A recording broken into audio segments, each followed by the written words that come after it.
Book 101 review. Book 101 is all about the books that I read for the last 40 years. And today I have my special guest. She is the author of the book A Few of My Favorite Things, recipe inspired by family friendly musicals. No other than Miss Vida Bybee. Hi, Daniel. It's so good to be here. Thank you for having me.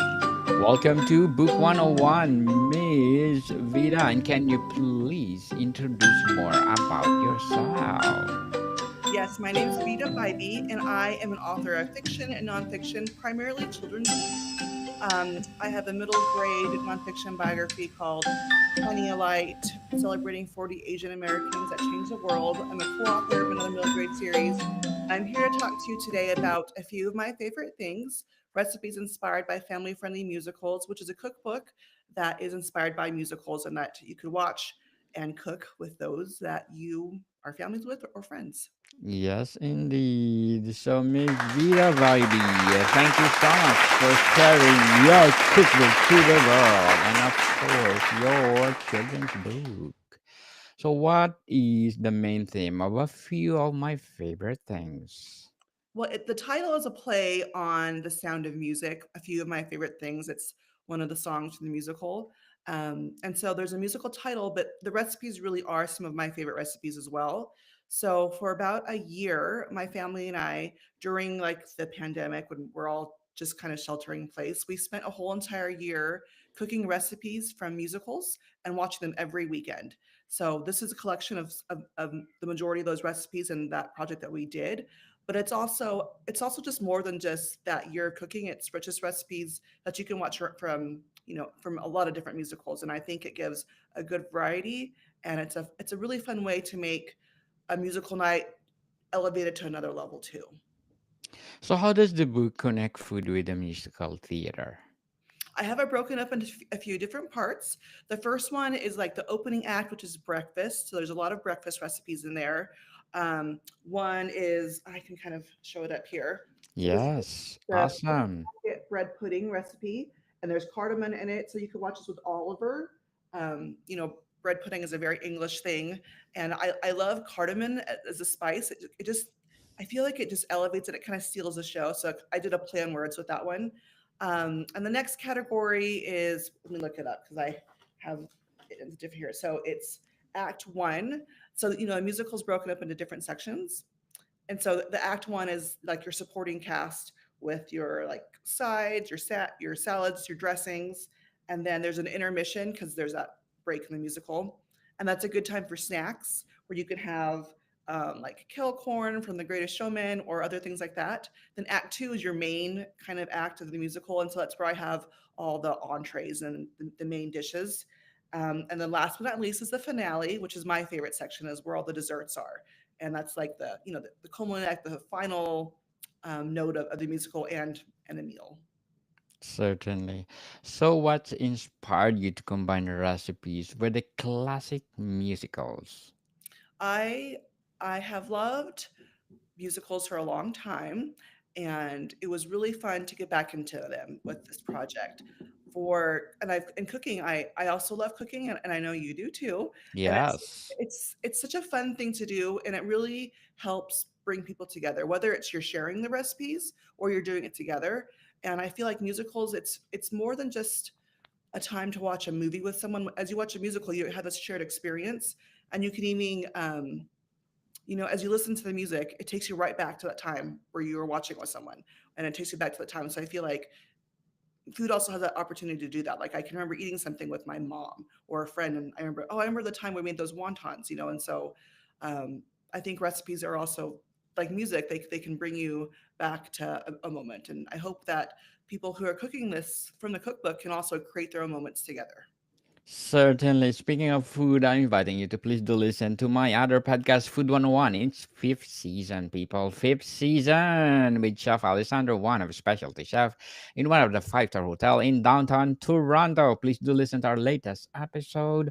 We're reading our letter senders all over the world. So, Miss Vida, how does the book celebrate the connection between food, family, and entertainment?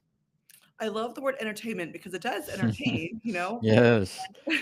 and cooking with kids or just people is can be it can be an entertaining process. It's maybe not always the most perfect thing, but it's a fun thing to do together. And especially, I have four kids of my own, and it's been really fun to do this with them and to have this opportunity to, not be perfect the first time or the second, but we get better and so I think it gives us a chance to go from really simple recipes. Like there's the first one is for French. It's called Baroque French toast sticks. It's a play on like the French word. And Yes. let me see if I have. That's a dumpling one. And so Wow. so What is this? and that is it's a hot cocoa Christmas mix. mix. Yeah, And this one. this was one of my favorites. It's the cast iron skillet chocolate chip cookie. So in the musical Tangled, there's this she uses a cast iron for Mm, a weapon, and I love cooking in cast iron. So this is the cookie that's baked in there. This one is very doable with people who are whatever level you're at. You make the batter, you just cook it in the pan. That's a fun one. This is a chocolate yes. cake recipe there. Thank you for showing the photos. Yes. Chocolate chips. I love it. One more chocolate chips. And what is this? Ah, Yeah, so Von Trap. this is from The Sound of Music. It's the Von Trapp Schnitzel and Noodles. It's few of my favorite things, and one of my children for a long time they would only have like butter and noodles. So this is kind of a play on something they like too, but there's like chicken schnitzel with it as well. Because that's one of in Certainly. the musical. That's one of the things that they sing about. Amazing collection of food, Miss Vida, and I'm inviting you to come on my Food 101 and let's talk about it one by one. So, why do you love music? I'm not particularly very talented as a singer, but I appreciate music. I love a good karaoke. Yes, yes.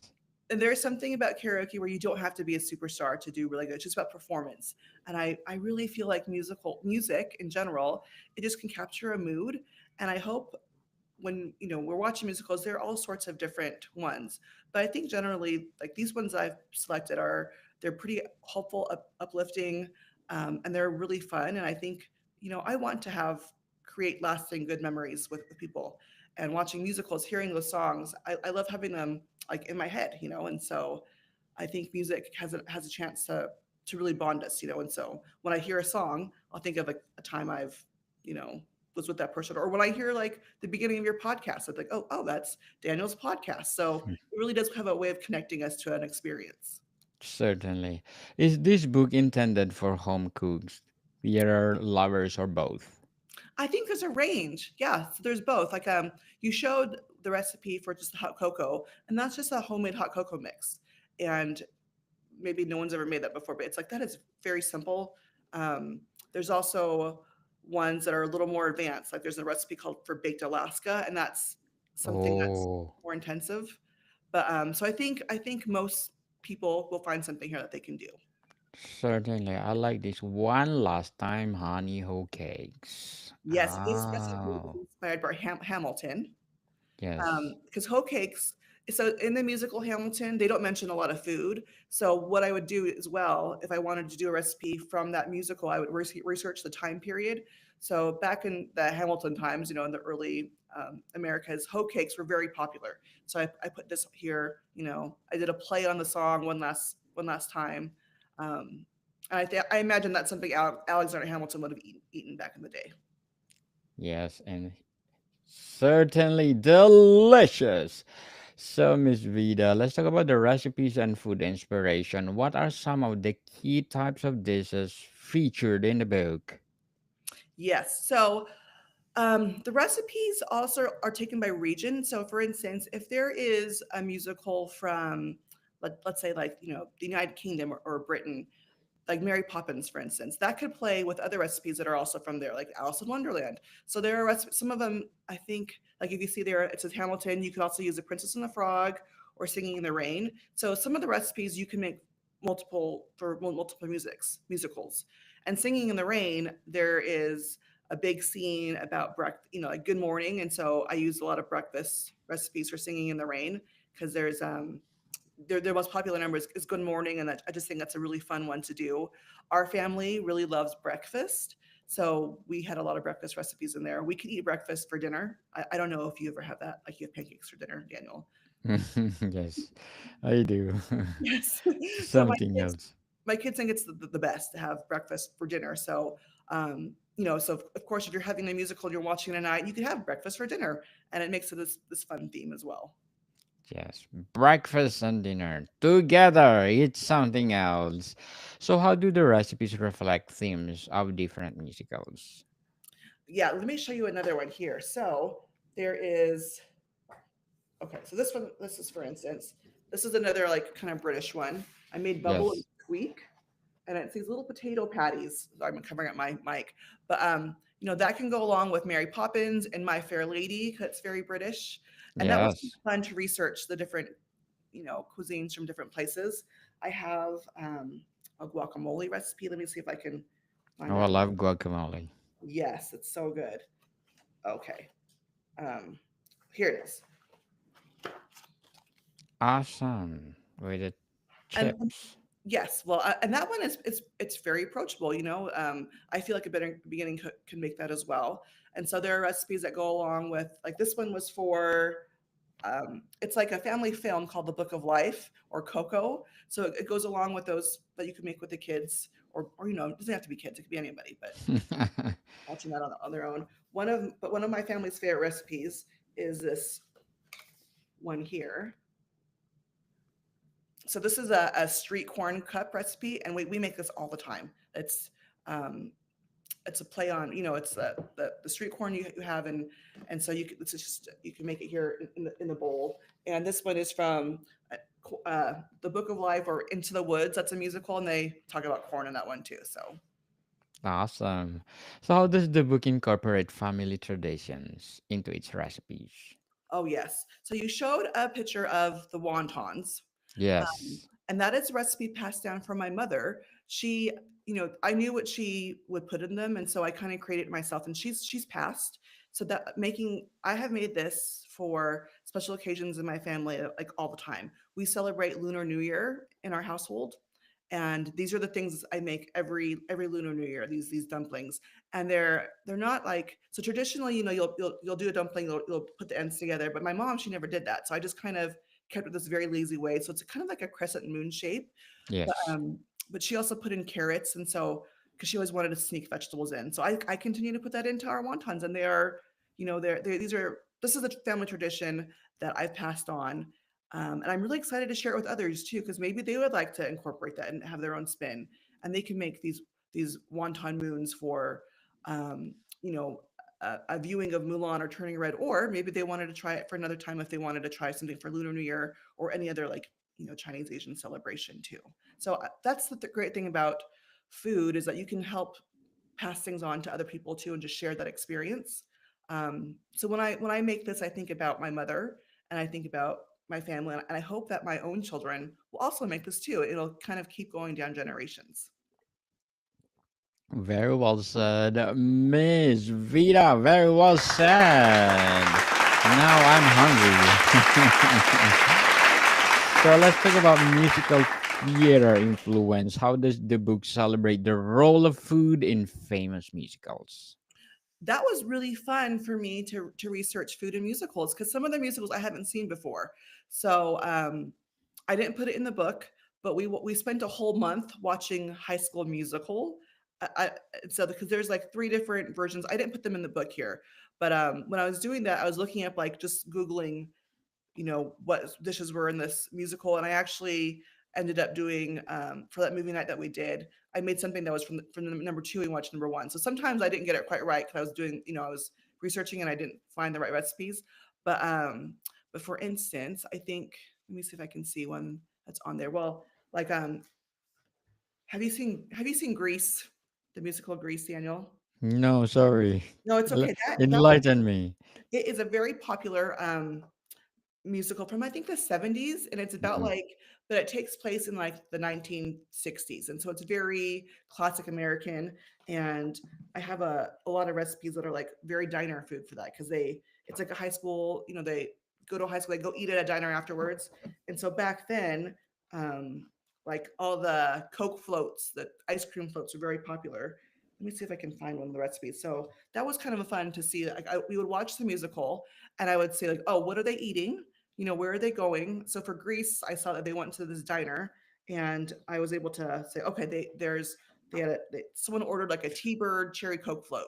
So I made up a Mm. recipe for that, and I can't find it right now, but it's in here, and that one's very easy. Like you do chocolate syrup or a chocolate ice cream. I make a hot fudge, and so it's very simple, but um, those kind of desserts don't really exist. Like, there's no diners necessarily like there used to be in the United States, and I wish, like, so it's kind of fun to have. You can create this for that musical, even though it doesn't really, like, I can't go to the store or a restaurant and get a cherry Coke float like you did in the 1950s or 60s.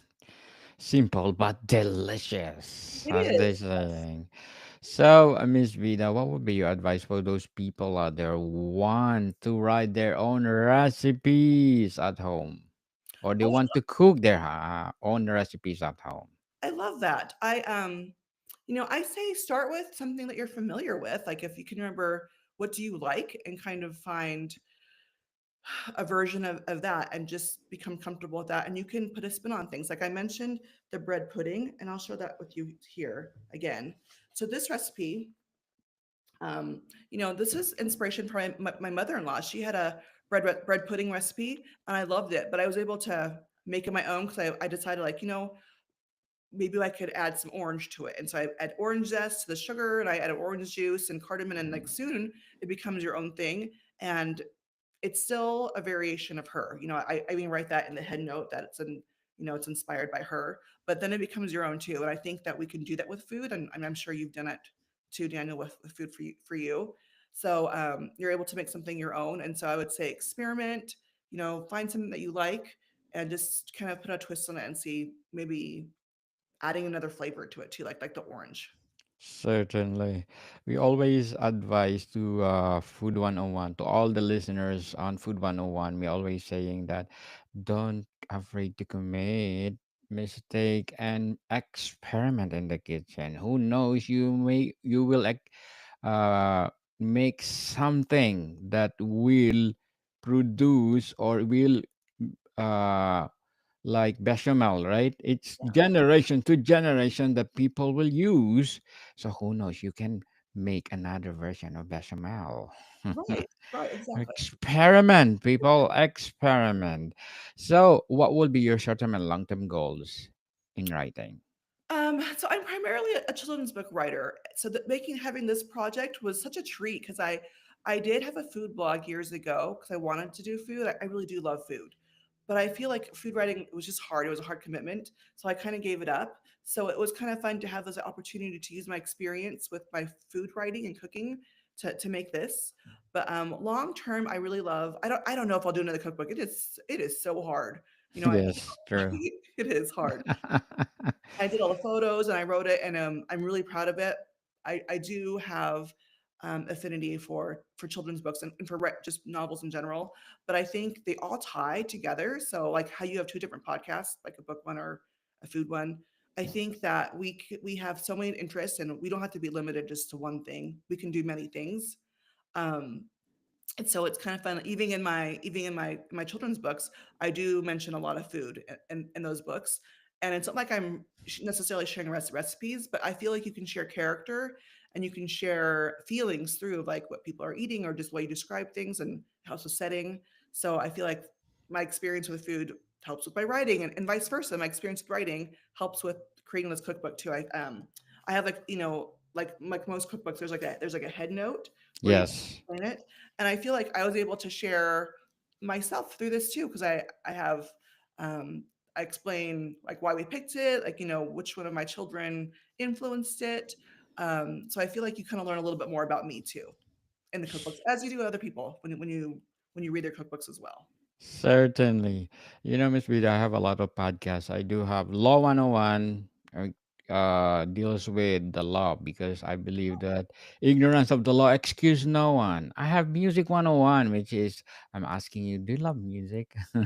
That's why I want to invite you to be my guest on Music 101. But anyway, I have a lot of podcasts, but I'm encouraging you to do more and more and more books to come, Miss Vida. So, to sum up our discussion for today, because I know you're busy, are both busy. How would you suggest pairing meals with the night of watching musicals? Thank you, Daniel. I love how you have so many interests too, and I can't wait to talk more about music too, because I feel like music is it is it it's an experience, and Yes. you feel the music, and it can be viral, but it can just be something very special. So if you're pairing a musical to a dish, I would just start with one dish. Like you don't have to make it a huge theme and do like a main dish and a dessert. Just do one, and that one experience um, will be powerful enough. So if you have time to do more, yeah, go for it. But I would say even I think even one dish is powerful because I don't think it's about spending so much time in the kitchen, but it's about sharing that experience together. So make one thing, and then you could share it together and have that memory. Miss Vida, baby, thank you so much for sharing your books to the world. So, can you please invite our listeners to support all your books? Miss Baby, can you please invite our Oh, listeners? okay, sorry. Yes, um, I'd love to invite all your listeners to come check out a few of my favorite things, and also Daniel's podcast. Yes, Miss Baby is also a podcaster. So please do support her because if you support her, more empowering books to come, more empowering episodes to come. So Miss Vida Baby, thank you so much for your time. Thank you, Daniel. It's great to be here. Bodycam people, see you soon. So you are most welcome to come back, Miss Baby, for Music 101 or Food